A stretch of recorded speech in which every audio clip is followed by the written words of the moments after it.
कई गृहस्थी भी यहाँ कल को बात आपके स्मरण में एक जगह होगी प्रयागराज में।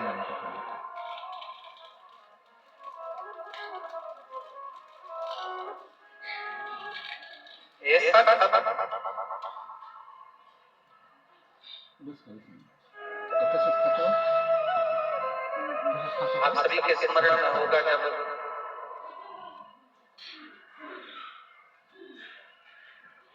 भगवान वामन का अवतार हुआ और वामन भगवान का जब अवतार हुआ तो 3 नदियां प्रकट हुई वामन अवतार के समय में।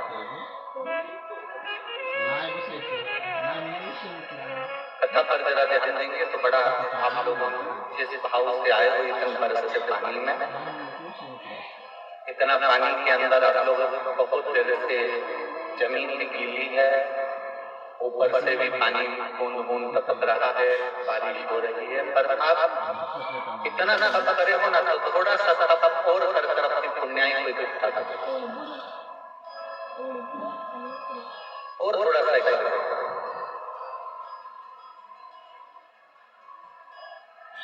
वामन भगवान के अवतार के समय पर 3 नदियां प्रकट हुई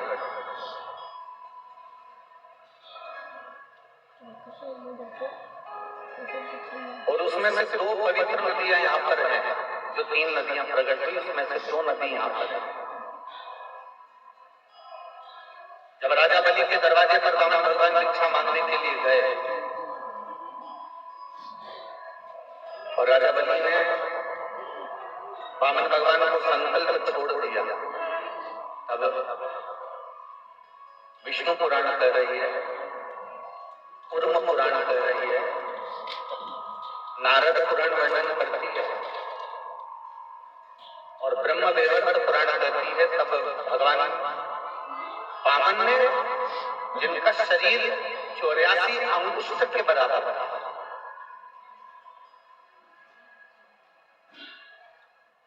वामन भगवान का जो शरीर था वो 84 अंगुष्ठ के बराबर था। इसलिए आज भी मानव देह जो है ना वो 84 अंगूठे के बराबर है। आप अपने अंगूठे से जब पूरी मानव देह को अंगूठे से लेकर शिखा तक नापेंगे अपने शरीर को तो ये 84 अंगुष्ठ के बराबर अपना शरीर निकलेगा। आप कितने बड़े पर अपने हाथ के अगर अंगूठे से नापेंगे तो 84 अंगुष्ठ के बराबर ये शरीर अपना प्राप्त होगा। तो वामन भगवान 84 अंगुष्ठ का शरीर धारण कर छोटा सा रूप धारण कर एक हाथ में छत्र, एक हाथ में कमंडल, कुशा का आसन बाजू में और भिक्षा लेने के लिए राजा बलि के दरवाजे पर खड़े हुए। राजन भिक्षाम दे, राजन भिक्षाम दे। बहुत छोटा सा रूप रखकर भिक्षा मांगने के लिए परमात्मा खड़े हैं। और आप सभी को मालूम होगा कि किसके दरवाजे से भिक्षा मांग रहे हैं? जम के बोलो जरा। राजा बलि।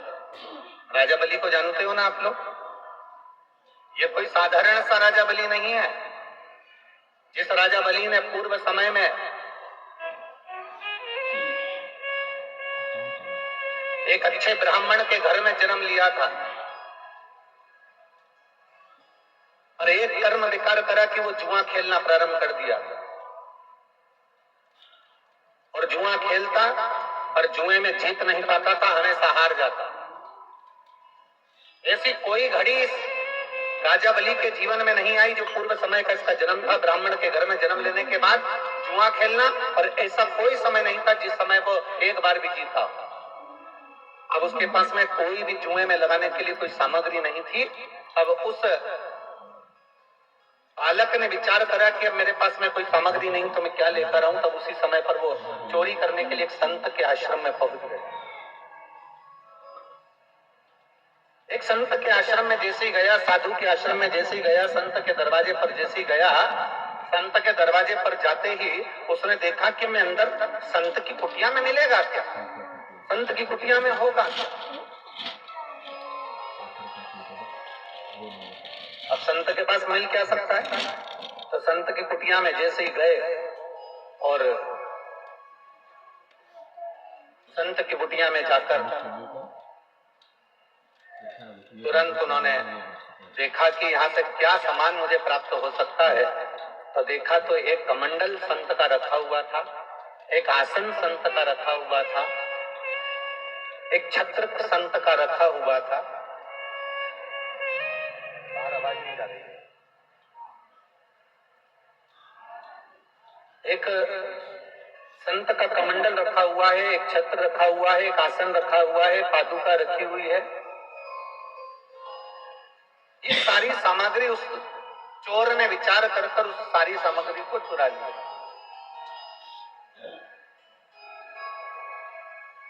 और चोर चोरी कर वो सामग्री को लेकर जुए में बैठ गए। अपने सारे मित्रों के साथ जब जुआ खेलने बैठा तो धीरे धीरे कर उसने छत्र, कमंडल, आसन, पादुका जो संत के यहाँ से लेकर आया था वो सारी सामग्री उसने उस जुए में लगा दी। और संत की कोई पुण्य आई थी, साधु की कोई पुण्य आई थी, गुरुजन की कोई पुण्य आई थी। उस पुण्याई के बल पर आज जुआरी जीत गया। और जुआरी जब जीता तो जितने दोस्त उसके साथ में जुआ खेलने के लिए बैठे थे उन्होंने अपनी पूरी सत्ता, पूरा वैभव, पूरी दौलत उस जुए में लगा दी थी, जिसके बल पर वो पूर्ण की तरह से बहुत सारा विजेता प्राप्त कर लिया।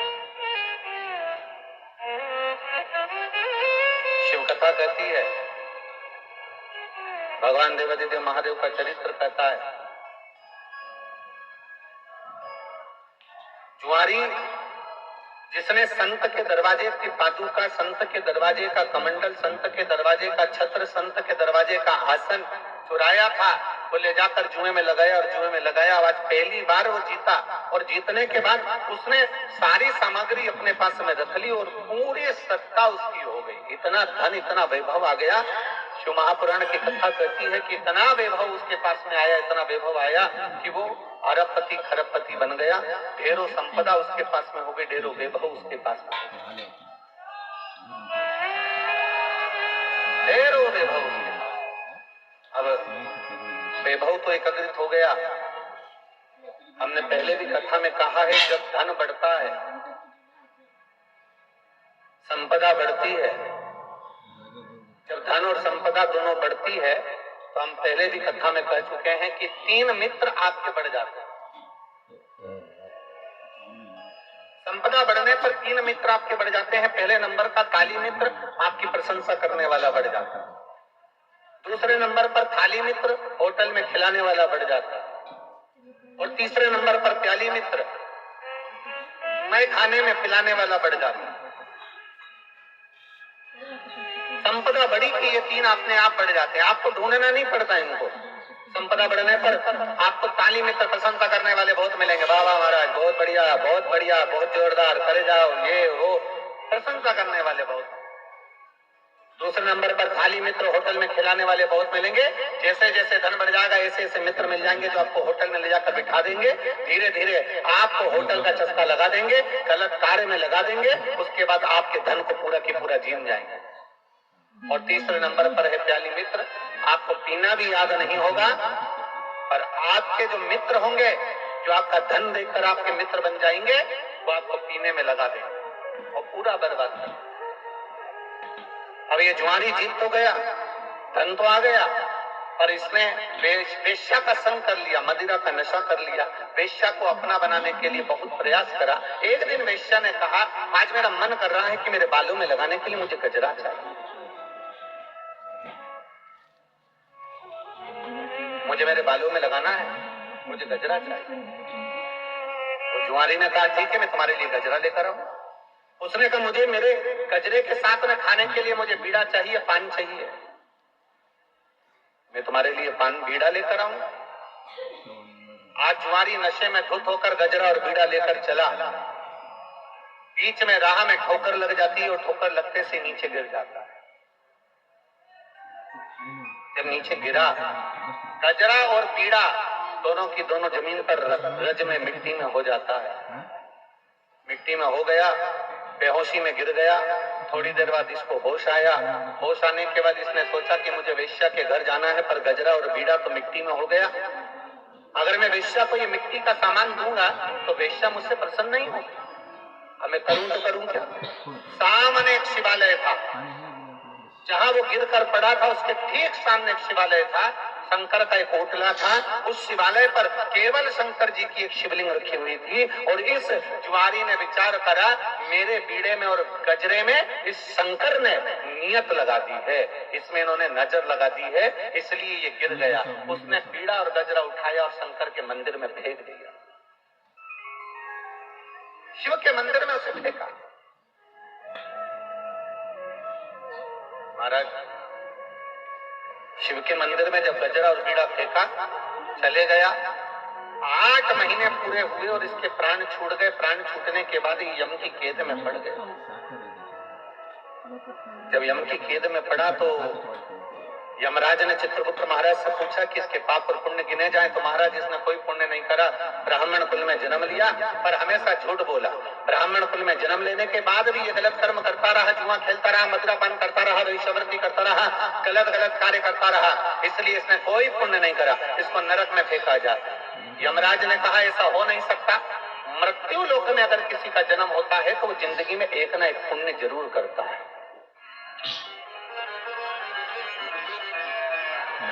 कोई संसार में ऐसा जन्मा नहीं है, कोई संसार में ऐसा नहीं जन्मा जिसने मृत्यु लोक में जन्म लेने के बाद कोई पुण्य नहीं करा। इसने जरूर कोई पुण्य करा होगा। जरा देखो कि पुण्य करा तो करा कौन सा पुण्य? तब धर्मराज ने कहा, चित्रगुप्त महाराज फिर से ध्यान लगाओ। चित्रगुप्त महाराज ने फिर अपने पोथी पाने खोले तो ध्यान दिया, इसने एक पुण्य करा था, शंकर जी के मंदिर में गजरा और पान शंकर जी के मंदिर में दिया था। इतने में पास में खड़े हुए गुप्तचरों ने कहा, दिया नहीं था, वो तो वेश्या के घर लेकर जा रहा था और वो मिट्टी में हो गया था तो उसको शंकर जी के मंदिर में फेंक दिया। धर्मराज ने कहा, नशे में था, चाहता तो गजरा और बीड़ा नल्ली में फेंकता, गटर में फेंकता, खड्डे में फेंकता, रोड पर फेंकता, पर नशे में भी इसको शंकर का मंदिर याद था। इसलिए एक काम करो, जितने कदम चलकर ये गजरा और बीड़ा लेकर शिवजी के मंदिर में पहुंचा है, उतने समय के लिए कदम गिने जाएं और उतने समय के लिए इसको इंद्र का राजपाट दे दिया जाए। उतने समय के इसको इंद्र का सिंहासन दे दिया। तो जुआरी को इंद्र का सिंहासन दिया गया। जुआरी बैठ तो गया, पर जुआरी को लगा कि मैंने थोड़ी सी देर शंकर भगवान के मंदिर में केवल एक गजरा और बीड़ा दिया था तो मुझे इंद्र का सिंहासन मिला है। इस सिंहासन का उपयोग करना है मुझे, मैंने दान किया, उसका फल मुझे मिला। तो उस जुआरी ने विचार करा, इंद्र के सिंहासन पर बैठकर ताली बजाकर अप्सराओं को बुलाया, दान कर दिया, ऐरावत को बुलाया, दान कर दिया। जितना इंद्र के राज्य में, राजकोष में जितना वैभव था, सारे के सारा ले जाकर दान कर दिया। जैसे दान करा, 14 घड़ी के बाद में वो जुआरी नीचे उतर गया। इंद्र वापिस अपनी कुर्सी पर बैठ गए। जब इंद्र अपनी कुर्सी पर बैठे, उन्होंने अप्सराओं को बुलाया तो अप्सरा नहीं आती, ऐरावत को बुलाया तो ऐरावत नहीं आता, राजकोष देखा तो पूरा खाली था। इंद्र दौड़कर भगवान नारायण के पास पहुंचे, श्री हरि के पास पहुंचकर कहा, बाबा बड़ा गजब करा, इस जुआरी ने तो मुझे बर्बाद कर दिया, मेरे राजकोष को पूरा नष्ट कर दिया, सब कुछ दान कर दिया। भगवान नारायण ने कहा, रे इंद्र, तो इतने सालों से कुर्सी पर बैठा था, जो तू नहीं कर पाया इतने सालों में, वो 14 घड़ी बैठकर अपनी कुर्सी का सदुपयोग कर कर सब कुछ अच्छा कर कर चले गया। सही सत्ताधारी, सही कुर्सीधारी ऐसा ही होता है, जब अपनी कुर्सी पर बैठता है तो अपने देश और प्रदेश को बचाने का ही प्रयास करता है।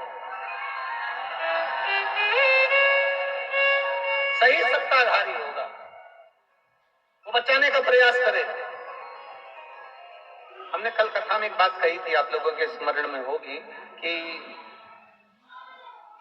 कुर्सी मिल जाए, पद मिल जाए, प्रतिष्ठा मिल जाए, आप अच्छे ओहदे पर पहुंच जाएं, तो सबसे ज्यादा जरूरी होती है आपकी नम्रता, आपकी विनम्रता। बहुत।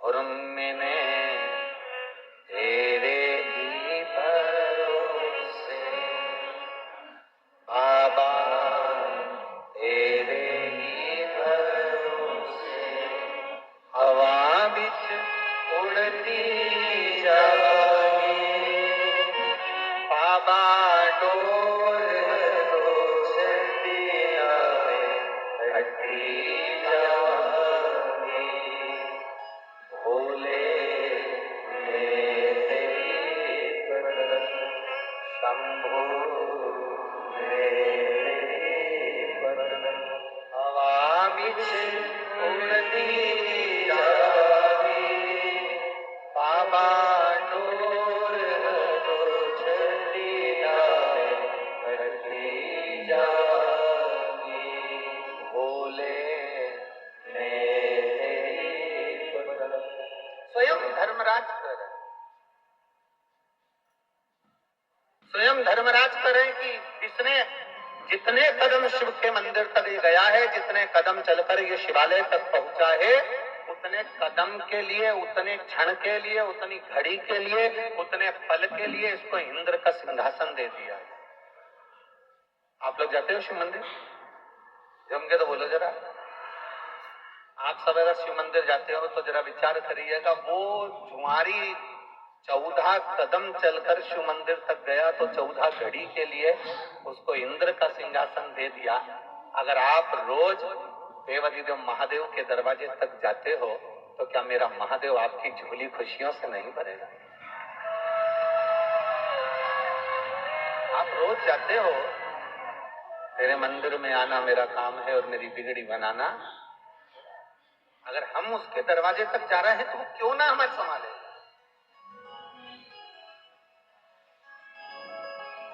वो हमें क्यों ना संभालेगा? बोल बम का नारा है। आप और हम अगर शिव के शिवालय तक पहुंचे हैं, भगवान शंकर के दरवाजे तक पहुंचे हैं, तो मेरा बाबा देवाधिदेव महादेव संभालता जरूर है।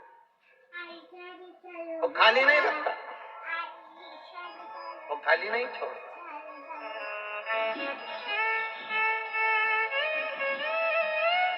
तेरे दरबार की बाबा निराली शान देखी, तेरे दरबार की बाबा निराली शान देखी, तुझे देते नहीं देखा हर झोली भरी देखी है, मुख दुनिया मोड़ेगी बाबा तू तेरा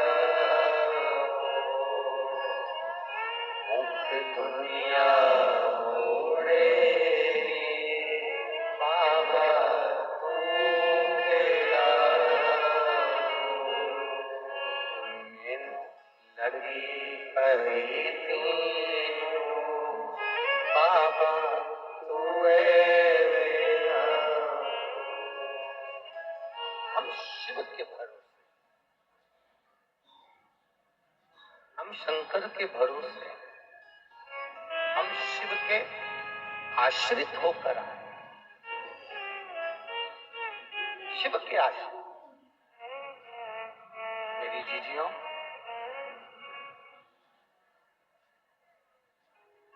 मेरे जीजाओं, मेरी दीदियों,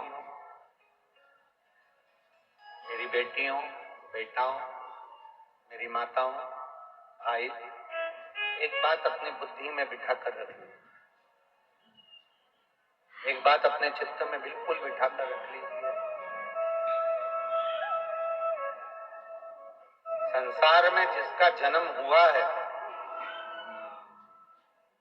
माता के गर्भ में जब हम पड़े रहे, उस समय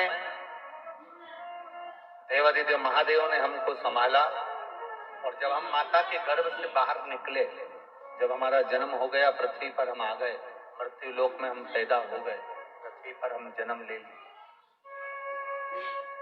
शिव कथा कहती है, शिवजी ने माता पार्वती जी को नंदनवन में एक बात कही थी कि पार्वती, जब पृथ्वी पर पशु, पक्षी, जलचर, थलचर, वायुचर या मनुष्य, जानवर, कोई भी पृथ्वी पर जब जन्म लेता है, एक छोटा सा छोटा जीव भी अगर पृथ्वी पर जन्म लेता है, तो शिव कहते हैं उसके भरण पोषण की जवाबदारी मेरी होती है। इसलिए लोग मुझे हमेशा विश्वनाथ कहते हैं, क्योंकि मैं किसी को अनाथ नहीं छोड़ता।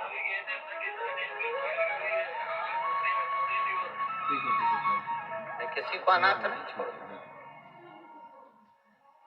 लोग मुझे विश्वनाथ कहते हैं, तो मैंने दुनिया में किसी को अनाथ नहीं छोड़ा। कई माताएं कह देती, गुरुजी हम अकेले हैं, हमारा कोई नहीं, हम बड़े दुखी हैं, भगवान हम तो अकेले रह गए। और कोई कहता है हमारे माता चली गई, कोई कहता पिता चले गया, कोई कहता ये गया, कोई कहे वो गया, हम अनाथ हो। ना ना, जब तक काशी में विश्वनाथ बैठा है, तब तक पूरी भारत की भूमि पर कोई अनाथ नहीं हो सकता। भारत की भूमि पर कोई अनाथ नहीं हो सकता जब तक काशी में, जम के बोलो जरा, काशी में विश्वनाथ, तब तक कोई वो बैठा है, मेरा डमरूधारी, मेरा त्रिकालदर्शी, मेरा कैलाशी, मेरा विनाशी, मेरा शिव बैठा है।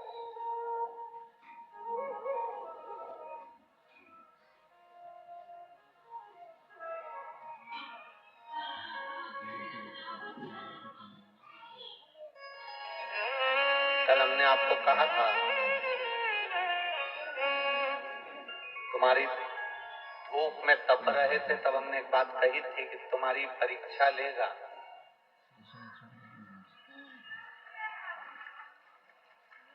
परीक्षा लेगा। और आप लोगों ने जो कथा प्रयागराज की भूमि पर सुनी है ना, त्रिवेणी संगम पर, वो भी शिव जी की 2 दिवसीय शिव चर्चा, तो हमने कहा था उसको ईर्ष्या हो रही है। और हमने कल कहा था कि बरस सकता है। अब हमको क्या मालूम था कि इतनी जल्दी सुन भी लेगा। इतना अंदाजा थोड़ी ना था हमारा कि ये इतनी जल्दी सुन लेता है। 4 बजे कहा, 3:31 से चालू।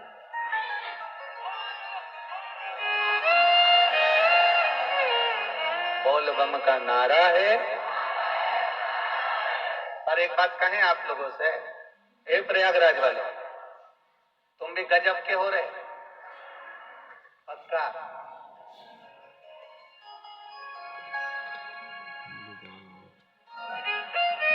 हमने एक बार पहले सुना था, हमने अपनी जिंदगी में कभी देखा तो नहीं, पर ऐसा सुना था कि जो पियक्कड़ होता है ना, वो टलता नहीं है। आज समझ में आ गया कि शिव कथा के पियक्कड़ भी नहीं टलते। अच्छा,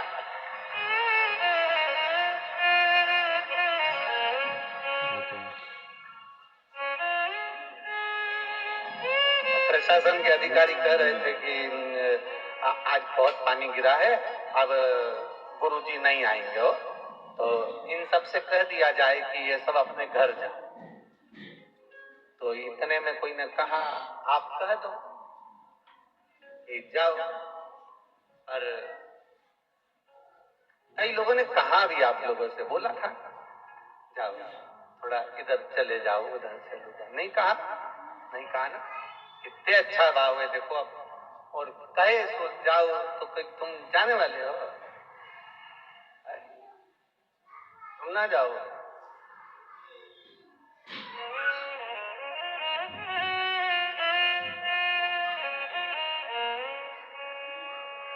इंद्रदेव को भी समझ में आ गई है फालतू टैंकर ढोलने से कोई मतलब नहीं। काहे टैंकर ढोलो? कोई इंद्रदेव को भी समझ में आ गई कि अपना भैया काहे को अपना पानी बिगाड़ो। गंगा जी के घाट पर बैठे हैं, इनको कोई फर्क नहीं पड़ने वाला है, ये ऑलरेडी गीले हैं, ऊपर से और गीला करके क्या करना अपने को। तो उन्होंने तुरंत वरुण देव सबको आमंत्रित कर कह दिया, थोड़ा शांति बरत लो।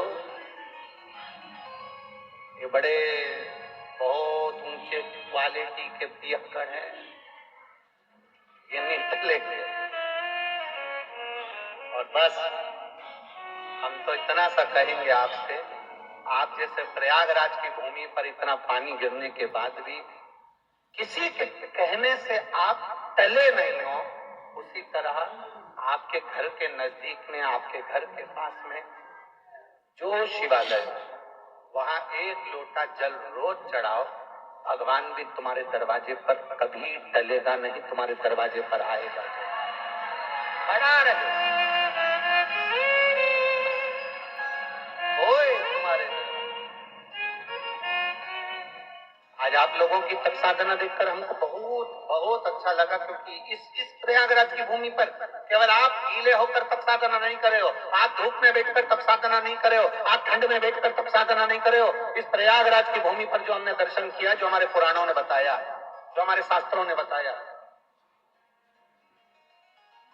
वो जुआरी ने शिव जी के मंदिर में एक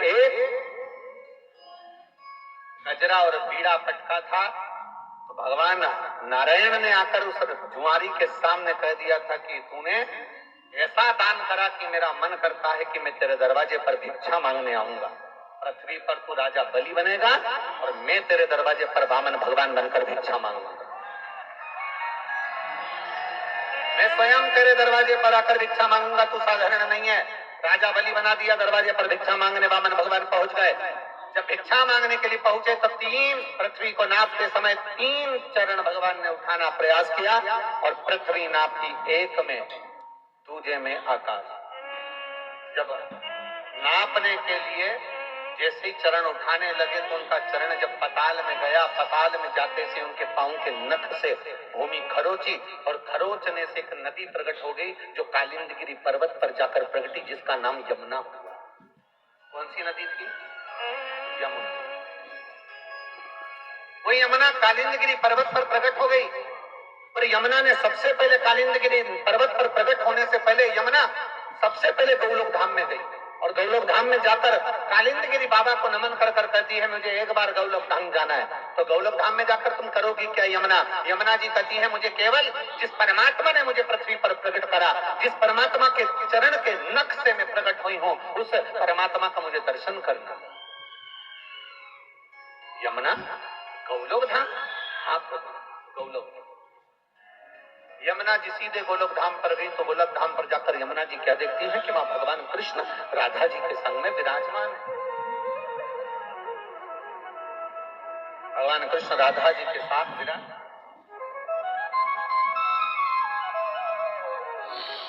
और राधा जी के साथ भगवान कृष्ण विराजमान थे, बड़े आनंद में झूला झूल रहे थे। यमुना जी ने जाकर जो नारायण का दर्शन करा, भगवान हरि विठल का दर्शन करा, भगवान पांडुरंगा का दर्शन करा, भगवान कृष्ण का दर्शन करा, भगवान विष्णु का दर्शन करा, जो दर्शन किया तो उसी समय पर यमुना जी के हृदय में आ गया, जैसे राधा भगवान कृष्ण के पास में बैठी है, मुझे भी उस नारायण के करीब में बैठना है और मुझे भी इनकी पटरानी बनना है। मैं भी पटरानी बनूं, पर पटरानी बनने के लिए कोई सहजता नहीं है, कोई साधारणता नहीं है। शिव महापुराण की कथा कहती है भगवान के करीब में जाने के लिए दुनिया तरसती है, पर भगवान अपने करीब में उसी को बुलाता है जिसको उसे दूसरी बार जन्म नहीं देना होता, अपना बना लेना होता। दुनिया तरसती है। आप जैसे कथा में आए हो ना, ऐसे ढेर ना जाने कितने लोग विचार करते होंगे हम प्रयागराज की कथा होगी ना, हम जाएंगे, हम पक्का जाएंगे। मालूम पड़ा निकलने वाले थे, बुखार आ गया।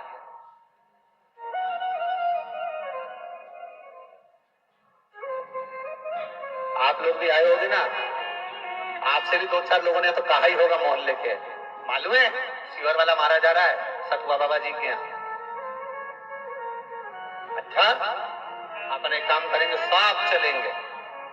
बोलो बोलो, सही है कि गलत है? साथ चलेंगे। ग्रुप बना था 15 लोगों का, आए 5, 10 कहां गए? घर रह गए। घर नहीं रह गए, पूरे बगीचे में इतने सारे फूल लगे होते हैं, आपको क्या पूरे फूल पसंद आते हैं? 2-4 फूल अच्छे पसंद आते हैं जिसको तुम तोड़ना चाहते हो। उसी तरह मेरे भोले बाबा को जो पसंद आता है उसी को शिव महापुराण की कथा तक बुलाता, तो बुलाता ही नहीं।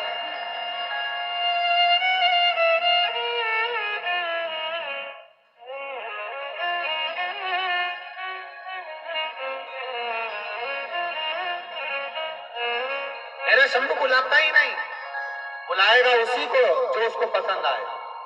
आप अगर यहाँ बैठे हो, कथा के पंडाल में बैठे हो, कथा के मंडप में बैठे हो, आप अगर प्रयागराज की पवित्र धरा पर बैठकर शिव महापुराण की कथा सुन रहे हो, और जितने लोग आस्था चैनल पर टीवी के माध्यम से, मोबाइल के माध्यम से, यूट्यूब फेसबुक के माध्यम से, जितने इस विश्व में सभी सनातनी जिस पवित्र शिव महापुराण की कथा को माघ मेले से श्रवण कर रहे हैं, 2 दिवसीय कथा को, आप समझ कर बैठना कि आप भगवान शंकर के पूर्व से रिश्तेदार थे और अब पक्के रिश्तेदार बन चुके हैं। अब पक्के रिश्तेदार, इसलिए सारी समस्या का हल। और वो एक लोटा दे दे।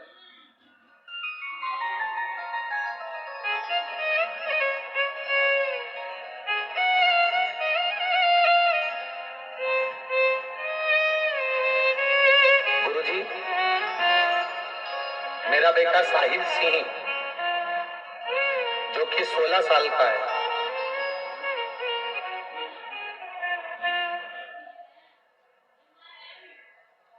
पत्र लिखा है जया सिंह गाजीपुर। कहीं बैठी हैं जया सिंह गाजीपुर से? आप ही हैं? एक साथ हिला दो एक बार। श्री शिवाय नमस्तुभ्यम। बेटा आया है, लिया उसको, लिया लिया। गुरुजी, मेरा बेटा साहिल सिंह जो कि 16 साल का है, उसके गले में गांठ हो गई थी। उसके गले में गांठ हो गई, वो गांठ बढ़ती चली जा रही थी, पूरा गला उसका सूज गया था। गाजीपुर डॉक्टर को दिखाया तो जांच हुआ, दवा ली, लेकिन कोई फायदा नहीं हुआ। फिर हम उस बेटे को लेकर बनारस के लिए चले गए और बनारस में दिखाई, वहां भी बहुत सारी जांच हुई, दवा लेकर घर आए, पर आराम नहीं लगा। 2 साल हो गए, दवाइयों पर दवाइयां चलती रही, पर गांठ ठीक नहीं हुई। बाबा, हम क्या वर्णन करें। वापिस जब हम बनारस डॉक्टर को दिखाने के लिए गए तो डॉक्टर ने कहा इसका ऑपरेशन होगा, गठान निकलना पड़ेगी, और ये गठान बहुत बड़ी हो गई है जो जांच के लिए जाएगी। गठान को ऑपरेशन द्वारा निकाला जाएगा। अब हम ऑपरेशन की सुनकर बड़े दुखी हो गए कि इतना दिन हो गया दवाई लेते लेते, पर ठीक नहीं हुई, और ऑपरेशन का डॉक्टर कह दिए हैं, और ऑपरेशन होना है इसका। अब करे तो करे क्या। और डॉक्टर ने कह दिया ये ऑपरेशन कोई साधारण नहीं है, हो सकता है कि इसके गले से गठान निकलेगी तो इसकी आवाज भी जा सकती है, और ये गठान जब जांच के लिए जाएगी तो मालूम पड़े कि कोई बड़ी बीमारी हो सकती है, क्योंकि ये गठान साधारण नहीं है। अब गुरुदेव, हम करते तो करते क्या। आप कहते हो सारी समस्या का हल 1 लोटा जल। हम शिव जी के मंदिर जाना चालू कर दिए। पहले हम मंदिर नहीं जाते थे गुरुदेव, हम शिव को इतना नहीं मानते थे। हमने मंदिर जाना प्रारंभ करा, 1 लोटा जल चढ़ाना प्रारंभ करा, बेलपत्र खिलाना प्रारंभ करा। जब प्रारंभ करा तो गठान में थोड़ा सा अंतर आया, सूजन खत्म हुई पर गठान खत्म नहीं हुई। तब हम वापिस डॉक्टर को दिखाने के लिए गए तो डॉक्टर कहे सूजन तो चली गई है पर गठान नहीं गई, ये गठान तो अभी भी इसके गले में है, इसका ऑपरेशन जल्दी से जल्दी करना। हम बनारस से वापिस आ गए, सीहोर गए।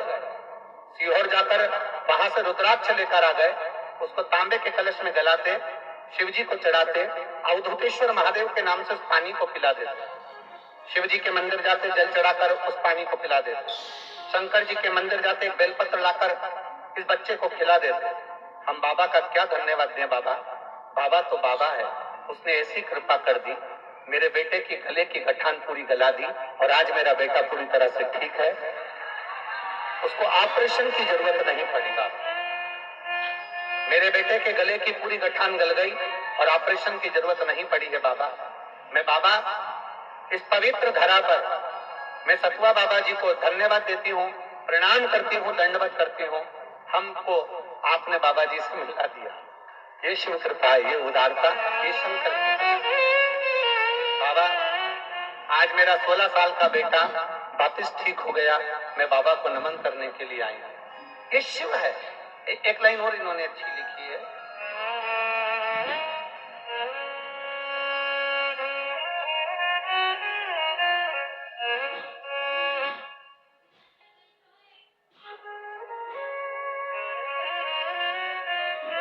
मेरा बेटा गुरुजी बहुत मुश्किल के बाद तो मेरे को मिला, बहुत मुश्किल के बाद तो इसका जन्म हुआ और उसको इतनी तकलीफ हो गई थी जिसको देखकर हमको भी रोना आता था। पर बाबा कृपालु है, दयालु है, कुबेर भंडारी है, जिसने मेरे बेटे को ठीक कर दिया है। ये शिव तत्व है।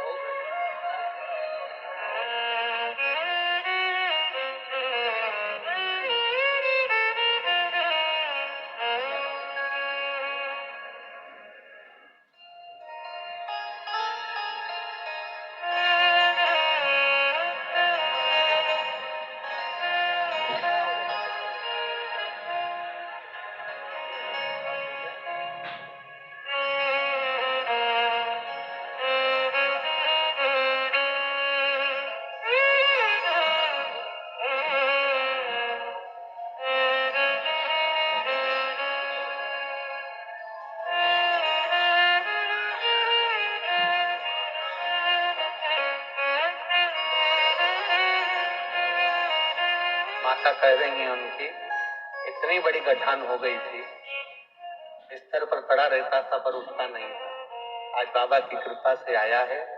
ये प्रयागराज तीर्थ की महिमा है और देवाधिदेव महादेव की कृपा है। बोल बम का नारा है,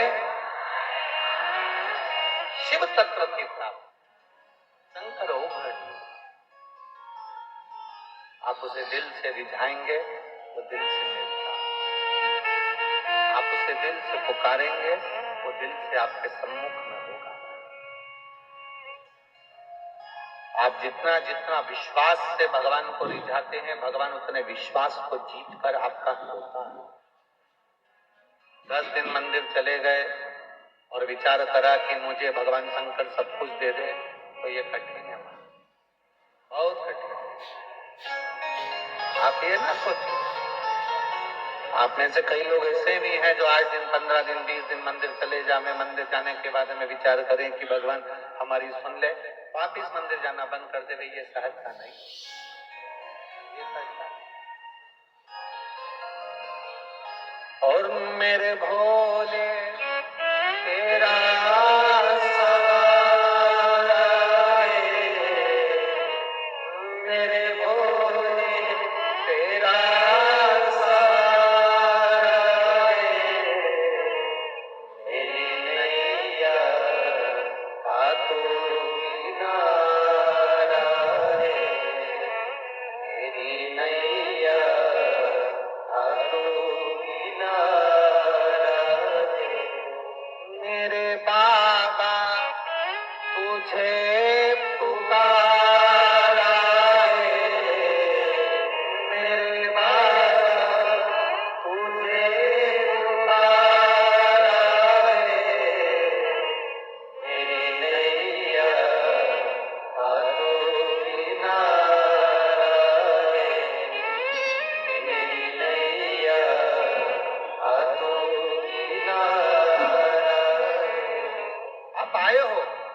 प्रयागराज की धरा पर बैठे हो, आप आए पहले भी होगे, प्रयागराज की भूमि पर ऐसे नहीं होगे कि आप पहले नहीं आए होगे। अरे पहले आए थे तो गंगा यमुना सरस्वती का स्नान करने के लिए आए थे, पहले आए थे तो प्रयाग का मेला घूमने के लिए आए थे, पहले आए थे तो कुंभ का मेला घूमने के लिए आए थे, पहले आए थे तो प्रयाग का शाही स्नान करने के लिए आए थे। और आज त्रिवेणी के संगम पर आप मेला देखने के लिए नहीं आए हो। आज त्रिवेणी के संगम पर आप मेला घूमने के लिए नहीं आए हो। आज त्रिवेणी के संगम पर आप देवादित्य महादेव से, जो आज जगत का पिता है, उसको गले लगाने के लिए आए हो। इसलिए यहाँ पर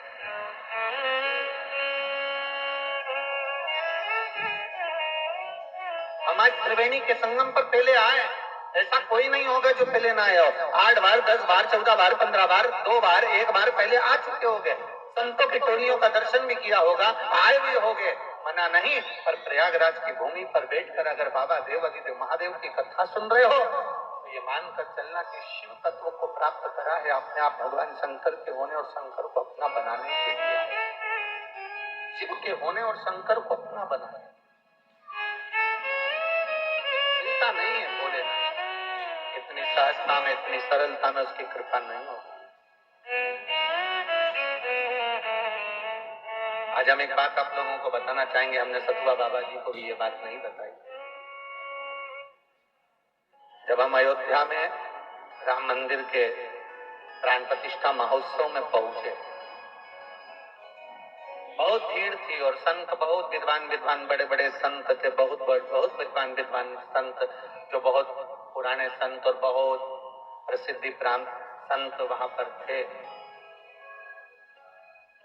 हम आशीष को बोले कि अपन आ तो गए हैं अयोध्या में, राम जी की प्राण प्रतिष्ठा भी होगी, एलईडी में अपने को दर्शन होगा और बड़े बड़े संतों को दर्शन हो जाएगा। अपन तो बहुत पीछे के हैं, अपने को कहाँ इतना दर्शन हो पाएगा।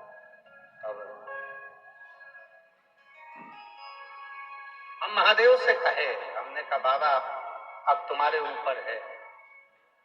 और आप मानेंगे नहीं, जैसे ही प्राण प्रतिष्ठा महोत्सव में पहुंचे सतुआ बाबा जी हाथ पकड़कर हमको आगे बिठा दिया।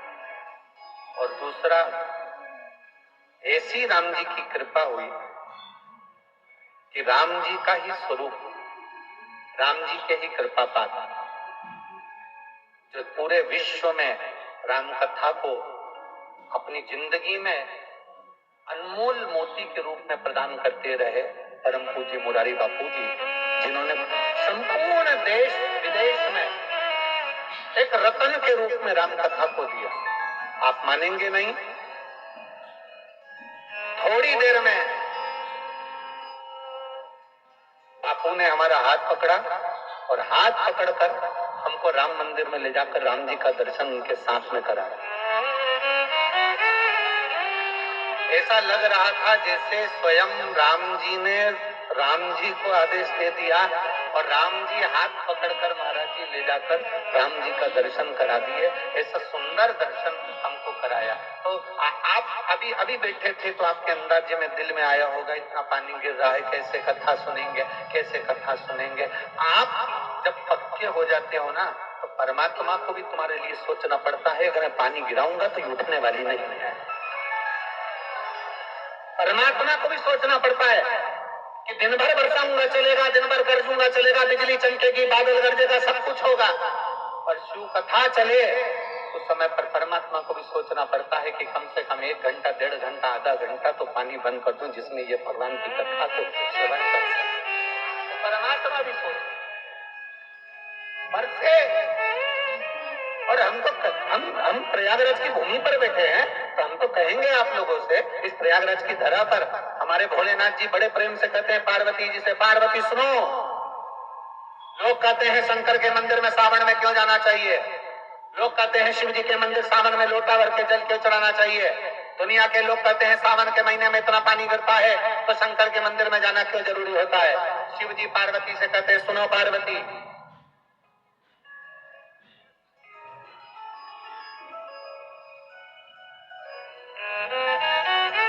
सावन के महीने में भगवान शंकर पार्वती से कहते हैं सुनो पार्वती, जब एक भक्त मेरे ऊपर जल चढ़ाने के लिए आता है तब मैं इंद्र को भी कह देता हूं, गरुण और वरुण को भी कह देता हूं, सुनो जब भक्त आए तब पानी मत गिराना, जब भक्त आ जाए तब पानी गिराना। क्यों? समझ में आया?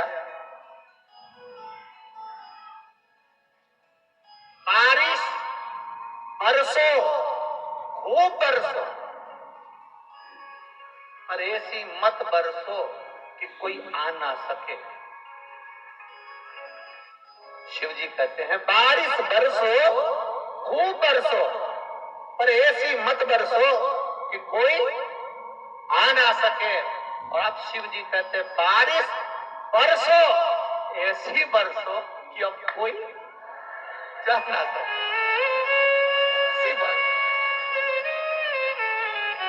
अब आ गया ना मेरे पास मेरा भक्त, अब आ गया ना मेरा भक्त, मेरे शिवालय में आ गया, मेरी शरणागति में आ गया, मेरे पास आ गया। और जब भोले का भक्त भोले के करीब में आ जाए, बारिश अब बरसो तो ऐसी बरसो कि कोई जा ना सके। जो मेरा हो जाए तो मेरे पास से कभी ना जाए, इसलिए तू बरसते रहे तो मेरे करीब में बना रहे। ये जो घड़ी है, ये शंभू है, ये त्रिकालदर्शी, ये कैलाशी, ये अविनाशी, ये शंकर है। उसको पहचानना कठिन है। यमुना मैया गई, जो उन्होंने गोलोकधाम में दर्शन करा, भगवान का विचार कर लिया कि मुझे पटरानी बनना है भगवान नारायण की, पटरानी बनना है भगवान कृष्ण की। अब करूं तो करूं क्या? यमुना मैया सीधे सबसे पहले माता सरस्वती के पास पहुंची, ब्रह्मणी के पास में पहुंचकर उन्होंने विनती करी, मुझे करूं क्या? मैं कैसे भगवान कृष्ण की, भगवान नारायण की पटरानी बन सकती हूँ? आप बताओ, मैं कैसे बन सकती हूँ? सरस्वती ने कहा एक ही काम है, गंगा जी के घाट पर जाओ, शंकर जी की आराधना करो। गंगा के घाट पर शिव की आराधना। हाँ, यमुना मैया पूरे मृत्यु लोक में भ्रमण करती करती करती करती प्रयागराज की पवित्र भूमि पर पहुंच गई। और प्रयागराज की पवित्र भूमि पर ईटा की पहाड़ियों में, कहां की पहाड़ी? ईटा। प्रयागराज में यहाँ से महाराज जी 25 किलोमीटर दूरी पर ईटा की पहाड़ी पर एक स्थान, ऐसा स्थान है शंकर जी का, यमुना जी का ऐसा स्थान जहां पर स्वयं यमुना भगवान शंकर की आराधना करने के लिए बैठी और शंकर जी को रावण महादेव के नाम से वहां पर आना पड़ा और दर्शन देना पड़ा।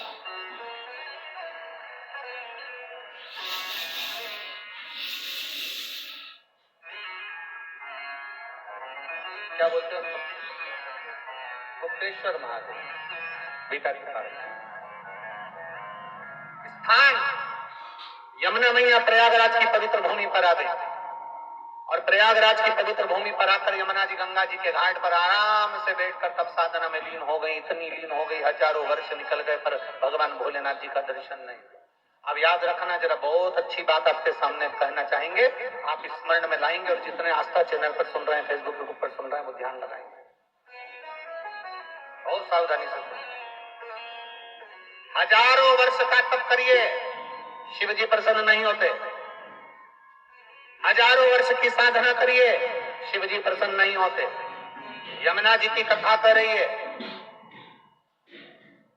सुजावन महादेव की कथा कर रही है। भगवान शंकर का तप कर कर कर यमुना जी बहुत वर्ष बीत गए पर भगवान प्रसन्न नहीं हुए। तुम भी 1000 वर्ष तक नेत्र बंद कर कर साधना लगा कर बैठ जाओ, शिव जी नहीं प्रसन्न होंगे। तुम वन में जाकर बैठ जाओ, महादेव प्रसन्न नहीं होंगे। 1000 वर्ष तक तप करो, महादेव प्रसन्न नहीं होंगे। यमुना जी को लगा कि मेरे तो महादेव प्रसन्न नहीं हो रहे, मैं करूं तो करूं क्या? उसी समय उन्होंने गंगा जी का ध्यान किया। यमुना जी ने गंगा जी के हाथ जोड़े, हे गंगा मैया, गंगा मैया आप कृपा करो, हमें बताओ महादेव कैसे प्रसन्न होंगे। एक बार भी यमुना जी ने गंगा जी से ये नहीं कहा कि नारायण कैसे प्रसन्न होंगे, क्योंकि नारायण से विवाह करना है ना इनको डायरेक्ट। अगर नारायण से विवाह करना है तो नारायण को प्रसन्न करना था, और ये नारायण को प्रसन्न नहीं कर रही है, ये महादेव को प्रसन्न कर रही है। हमारे जो डॉक्टर होते हैं ना, वो भी बहुत अच्छे वेद पुराण पढ़े होते हैं, इसलिए डॉक्टर साहब कभी भी एक गोली नहीं देते, एक गोली के साथ दूसरी गोली लगा कर देते हैं। वो कहते हैं ये गोली सुबेरे खा लोगे, फिर ये गोली भोजन के जम के बोलो जरा, भोजन के बाद खाना। ये भोजन के पहले खाना, ये भोजन के बाद खाना। डॉक्टर भी 2 गोली देता है, 1 गोली नहीं देता। उसी तरह महादेव की कथा कहती है, यमुना जी ने विचार करा कि मैं सीधे नारायण से अगर मांगूंगी तो नारायण मुझे पटरानी नहीं बनाएंगे, पर शंकर भगवान की बात नारायण कभी टाल नहीं सकते, इसलिए मैं नारायण को अगर मांगू उससे पहले मैं महादेव से मांग लूं, मैं शिव से मांग लूं। अब गंगा जी से कहा, गंगा जी आप बताओ। गंगा जी बोलती हैं कि आप एक काम करो कि तुम 1000 वर्ष की तप साधना करोगे तो महादेव प्रसन्न नहीं होंगे, तुम नेत्र बंद कर बैठी रहोगी तो महादेव प्रसन्न नहीं होंगे, तो मैं क्या करूं? तब यमुना जी से गंगा जी ने कहा, बालू रेत का शिवलिंग बनाओ, उसकी पूजन कर 1 लोटा जल चढ़ाओ। अब देखो, आपसे भी हम एक ही बात कहते हैं, सारी समस्या का हल। आज तक हमने ये नहीं कहा कि तुम्हारी समस्या भारी है तो आंख बंद करके बैठो, उठो ही मती, खाओ मती, सो मती। हमने ये बोला कभी? हमने तो एक बात बहुत अच्छी कही तुमसे, खूब खाओ और लोगों के प्राण मत खाओ।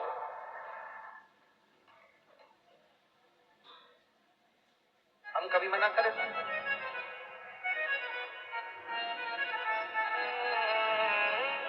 शिव महापुराण की कथा में सबसे शुरू में वेद व्यास जी वर्णन करते हैं शिव कथा सुनने का नियम। शिव कथा सुनने का नियम मालूम है तुमको? शिव कथा सुनने का नियम वेद व्यास जी लिखते हैं, एक समय फलहार करो, शिव महापुराण की कथा पूरी सुनो। एक समय फलहार, हरियाल नहीं बोला, क्या बोला है? फलहार। अब ये तो वेद व्यास जी ने कह दिया, अब हमारे तरफ से सुन लो, एक समय का फलहार करो, शिव महापुराण कथा सुनो। नहीं बन सके तो एक समय फलहार करके दूसरे समय फरियाल करो। फरियाल समझ गए? साबुदाने की खिचड़ी, चिप्स, पापड़, आलू का हलवा, आधा किलो पपीता, 1 किलो सेवफल, 2 दर्जन केला, रात्रि को सोने के पहले 1 लोटा भर के दूध, उसमें भी मखाने की पीस के डाल के बादाम, फिर खा के फुल एनर्जी। अब उन्होंने तो कहा कि एक समय फलहार करो, शिव महापुराण की कथा सुनो, और हम कहते हैं एक समय फलहार करो, दूसरे समय हरियाल करो, पर शिव महापुराण की कथा जरूर सुनो।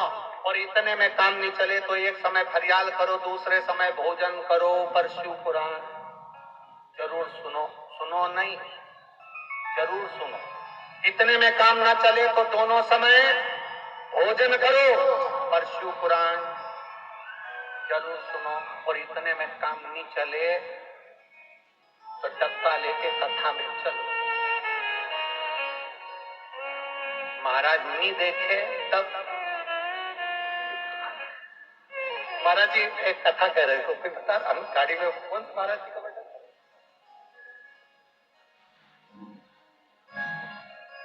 अच्छा इनको माइक दो जरा। ना थोड़ा सा तो बोलो।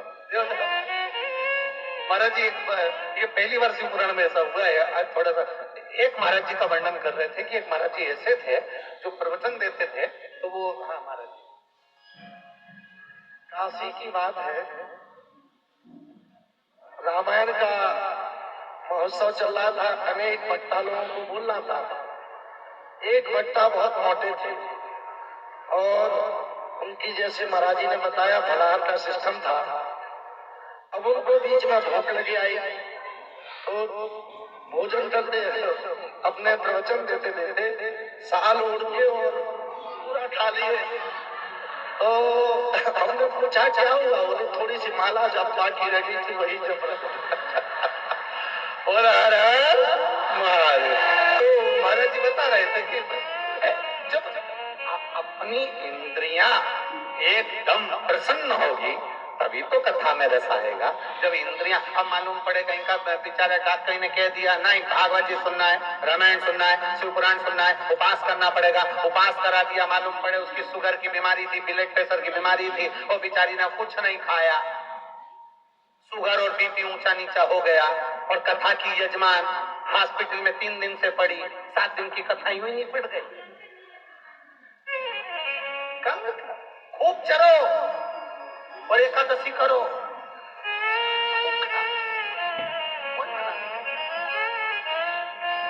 दिल से अपनी इंद्रियों, कभी भी परमात्मा ये नहीं कहता कि तुम भूखे रहना, कहा भगवान ने, जम के तो बोलो, भगवान कभी नहीं कहता कि तू भूखे रहना, भगवान इतना जरूर कहता है कि किसी का दिल मत दुखाना। जिस दिन तूने दिल नहीं दुखाया समझ लेना तेरा व्रत सफल हो गया और मैं तेरा हूं, मैं तेरा। अब मालूम पड़े आप किसी का दिल दुखा दो और रहे रहे एक बार की बात है महाराज जी, एक कहीं की एक माता जी बहुत बहुत बुजुर्ग सी एक बार कथा में आ गई थी, और कथा में आते से बोली गुरुजी हमको तुमसे गुरु मंत्र लेना है। हमने कहा माता जी कितने साल की हो? कि 85। हमने कहा 82 वर्ष की हो गई, तुमने अभी तक गुरु मंत्र नहीं लिया? कहीं नहीं महाराज जी, एक बार हम जब छोटे से थे, शादी नहीं भई थी हमारी, तब हमने गुरु मंत्र ले लिया था, हमारी अम्मा ने दिलवा दिया था। एक महाराज जी आए थे, उनसे मंत्र दिलवाया। फिर हमारी शादी हो गई, हम हमारे पति के साथ चित्रकूट घूमने गए। हमने कहा हमारे गुरु जी इतने ही रहते हैं यहीं पर, तो अपन चलते हैं। हम जो गुरु जी से मिलने के लिए गए तो मालूम पड़ा कि वो हमारे गुरु जी तो फिर हमारी उम्र आगे बढ़ी, हमारे पति ने कहा तुम्हारे गुरुजी नहीं है तो हमारे गुरुजी यहीं रहते हैं काशी में, चलो हम उनसे मंत्र दिला दे। हमारे पति हमें वहीं से चित्रकूट से सीधे काशी ले गए, उन्होंने उनसे मंत्र दिलवा दिया। हमारे बच्चे बड़े हुए, वो कहे हमें काशी घूमना है, हम काशी घूमने के लिए गए। दूसरी बार हमने कहा चलो हमारे गुरुजी इतने रहते, हम उनसे मिल लिया। गुरुजी से मिलने गए तो मालूम पड़ा फिर हमारी जीजी हमारे साथ गई थी, उसने कहा तुम चिंता मत करो, तुम्हारे गुरुजी चले गए तो क्या हुआ, हमारे गुरुजी यहीं रहते हैं पास में प्रयाग में। हमारी जीजी हमें प्रयाग ले आई, अवस्था हमारी हो गई और हमारी जीजी ने हमें प्रयाग में लाके गुरु मंत्र दिलवा दिया। फिर हमारे बच्चे बड़े हो गए, कुंभ के मेले में प्रयाग आए, उन्होंने कहा हमारे गुरुजी यहीं रहते हैं प्रयाग में, चलो मिलिए आए। जो मिलने गए तो पता चला अब वो महिला बोली गुरुजी हमारा कोई गुरु नहीं है, तुम मंत्र दे दो। हमने कर रहने दे, पूरे अंदर मंत्र लेती जाती है, गुरु को निपटाती जाती है।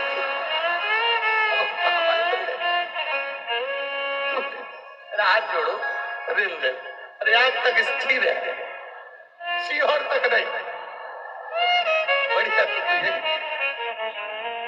अरे बोल उनका नारा है